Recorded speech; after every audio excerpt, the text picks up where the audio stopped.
Hello friends, आज हम लोग पढ़ने वाले हैं पेक्टोरल रीजन। तो pectoral region upper limb anatomy में आता है। तो सबसे पहले हम इसकी सरफेस लैंडमार्क्स देख लेते हैं। तो पेक्टोरल रीजन में ये आपकी हॉरिजॉन्टली एक जो बोन होती है, इसको क्लेविकल कहते हैं। ये आपका यहाँ से कोराकॉइड प्रोसेस आता है, ये ह्यूमरस बोन है और ये एंटीरियर एक्सिलरी फोल्ड है। और जो निप्पल है आपका, ये फोर्थ इंटरकोस्टल स्पेस में आता है, जो कि just lateral to the mid clavicular line. ये आपका मिड स्टर्नल लाइन है, जो कि स्टर्नम के एकदम बीचों बीच से निकलती है। ये स्टर्नल एंगल है, जिसको एंगल ऑफ लुई भी कहते हैं। और ये सुप्रा स्टर्नल नॉच है, जो कि मैनुब्रम स्टर्नाई के ऊपर पाई जाती है, और इसे जुगुलर नॉच भी कहते हैं। अब अगर पेक्टोरल रीजन की मसल्स की बात करें तो इसमें 3 मसल्स पाई जाती हैं। पेक्टोरालिस मेजर, जैसा कि इसके नाम से ही पता चलता है कि ये पेक्टोरल रीजन की जो मेजर मसल यानी बड़ी मसल है, वो पेक्टोरलिस मेजर है। और उसमें एक छोटी मसल पाई जाती है पेक्टोरलिस माइनर, और एक सबक्लेवियस मसल पाई जाती है। अब अगर हम लोग बात करें पेक्टोरलिस मेजर की, तो ये एक फैन शेप की मसल्स है। इसके 3 हेड होते हैं। तो जो इसका क्लेविकुलर हेड होता है, वो क्लेविकल के मीडियल 2/3 पार्ट के एंटीरियर सरफेस से ओरिजिन होता है। और जो इसका स्टर्नल हेड है, ये लेटरल बॉर्डर ऑफ स्टर्नम से निकलता है 2nd to 6th रिब तक। और जो इसका एपोन्यूरोटिक हेड है, ये एपोनेरोसिस ऑफ एक्सटर्नल ऑब्लिक से निकलता है। और इसका जो इंसर्शन जो है, ये बाइलेमिनार इंसर्शन होता है lateral lip of bicipital groove on the humerus, या इंटरटुबरकुलर सल्कस के लेटरल लिप पे इसका इंसर्शन होता है। अगर इसकी नर्व सप्लाई देखें, जो पेक्टोरलिस मेजर को जो है मीडियल और लेटरल पेक्टोरल नर्व सप्लाई करती है। अगर इसका एक्शन देखें तो इसका जो एक्शन है, जो एडक्शन और मीडियल रोटेशन है शोल्डर जॉइंट का। फिर जो इसका क्लेविकुलर पार्ट है, ये आर्म का फ्लेक्शन करवाता है। और स्टर्नल पार्ट जो है, ये फ्लेक्स्ड आर्म को एक्सटेंशन करवाता है रेजिस्टेंस के अगेंस्ट। ये आपका पेक्टोरलिस मेजर मसल है, और ये यहाँ पर इसकी क्लेविकल का मीडियल 2/3 पार्ट है। और ये इसके एंटीरियर सरफेस से ये इसके फाइबर ओरिजिन हो रहे हैं। ये स्टर्नम बोन है, और ये इसके लेटरल बॉर्डर से इसके फाइबर ओरिजिन हो रहे हैं।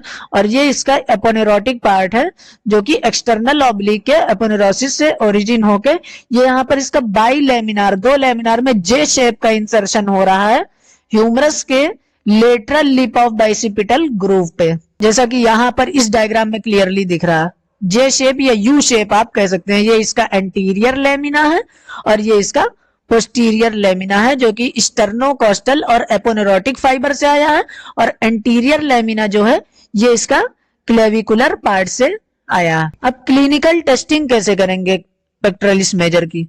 The clavicular head is made prominent by the flexing of arm to a right hand, यानी राइट हैंड को जो है आर्म को फ्लेक्स करेंगे राइट एंगल पे, फिर उससे जो है क्लेविकुलर हेड प्रोमिनेंट हो जाएगा, जैसा कि इस डायग्राम में देखा जा सकता है। This sternocostal head can be tested by the extending the flexed arm against resistance, यानी रेजिस्टेंस के अगेंस्ट जो है फ्लेक्शन करेंगे, जिससे उसका स्टर्नोकोस्टल हेड प्रोमिनेंट होगा, और उसकी टेस्टिंग करेंगे। The sternocostal head is made prominent by adducting arm to 60 degree, यानी जो स्टर्नोकोस्टल हेड है पेक्टोरलिस मेजर मसल का, आर्म को एडक्ट करेंगे 60 डिग्री, इससे वो प्रोमिनेंट हो जाएगा। फिर उससे जो है अपोजिट हिप को छुएंगे, जैसे अगर राइट साइड की पेक्टोरलिस मेजर चेक करनी है तो उससे लेफ्ट साइड के हिप को टच करेंगे। लिफ्टिंग अ heavy rod makes clavicular part prominent, जैसा कि ऊपर वाले डायग्राम में दिखाया गया था कि एक हैवी रॉड हाथ में दे देंगे, उससे क्लेविकुलर पार्ट जो है प्रोमिनेंट हो जाएगा। Depressing a heavy rod shows the sternocostal part is prominent left arm.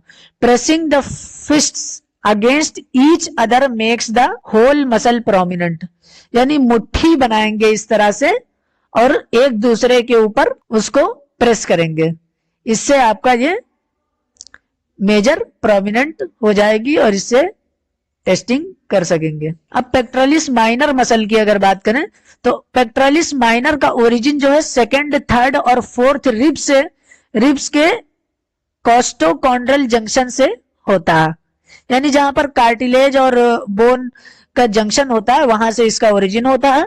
और ये इंसर्ट होती है कोराकॉइड प्रोसेस का जो टिप है उसके मीडियल एस्पेक्ट पे इसका इंसर्शन होता है। जो पेक्टोरलिस माइनर मसल है इसे भी लेटरल और मीडियल पेक्टोरल नर्व सप्लाई करती है, और इसका जो एक्शन है ये स्कैपुला को फॉरवर्ड रखता है सेरेटस एंटीरियर के साथ, और शोल्डर को डिप्रेस करके रखता है रिस्पिरेशन के टाइम पे और फोर्स इंस्पिरेशन के टाइम पे।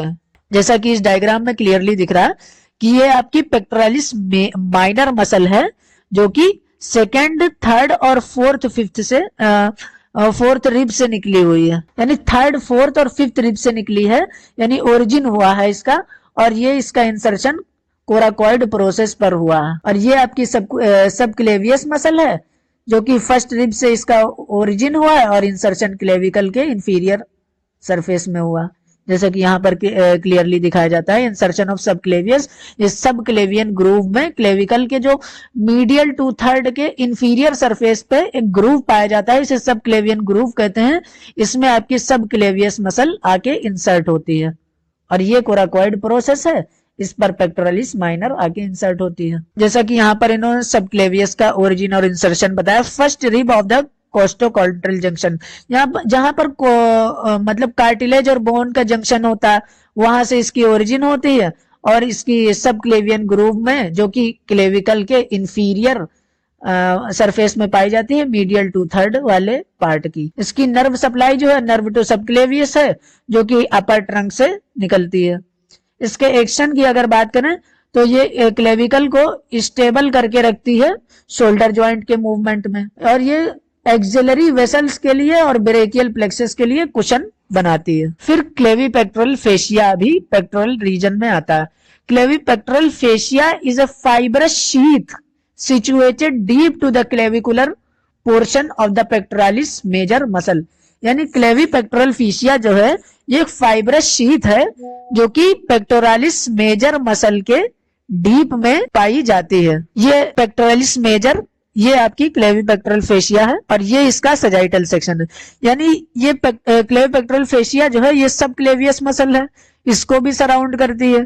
फिर उसके बाद पेक्टोरलिस माइनर को सराउंड करती है, और यहां से आकर ये एक्सिलरी फेशिया में कन्वर्ज हो जाती है, और ऊपर ये आपकी सब क्लेवियस मसल को मतलब कवर करती है। और यही पूरी जैसा कि ये एंटीरियर इसका डायग्राम है, और ये इसका सजाइटल सेक्शन है। फिर क्लेविपेक्टोरल फेशिया की अगर लोकेशन देखें तो पेक्टोरलिस मेजर मसल के डीप में पाई जाती है, और अटैचमेंट अगर देखें तो सुपीरियर में ये क्लेविकल से अटैच होती है, जैसा कि यहाँ पर दिख रहा है सुपीरियर में क्लेविकल से अटैच है। मीडियल में फर्स्ट रिब के कोस्टोक्लेविकुलर लिगामेंट से, फर्स्ट रिब से और कोस्टोक्लेविकुलर लिगामेंट से।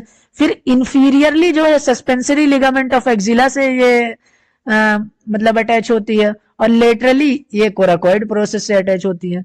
अब अगर इसके कौन कौन सी मसल्स को इनक्लोज करती है तो सब क्लेवियस और पेक्टोरलिस माइनर को इनक्लोज करती है, जैसा कि आप यहाँ पर दिख रहा है ये सब क्लेवियस मसल इससे इनक्लोज है और पेक्टोरलिस माइनर इनक्लोज है। फिर इसको कौन कौन से स्ट्रक्चर पियर्स करते हैं, तो जो स्ट्रक्चर इसको पियर करते हैं यानी आर पार हो जाते हैं इसके, lateral pectoral nerve, cephalic vein, थोरैकोएक्रोमियल trunk और लिम्फेटिक्स। ये डायग्राम है, इसमें दिखाया गया कि कौन कौन से स्ट्रक्चर जो हैं क्लेविपेक्टोरल फेशिया को पियर्स करते हैं। तो ये आपकी जो है एक्सिलरी वेन है उससे सेफेलिक वेन निकलती है, और ये क्लेविपेक्टोरल फेशिया को पियर्स करती है। ये जो है आपकी लेटरल कॉर्ड है ब्रेकियल प्लेक्सस की, और उससे लेटरल पेक्टोरल नर्व निकलती है, क्लेविपेक्टोरल को फेशिया को पियर्स करती है।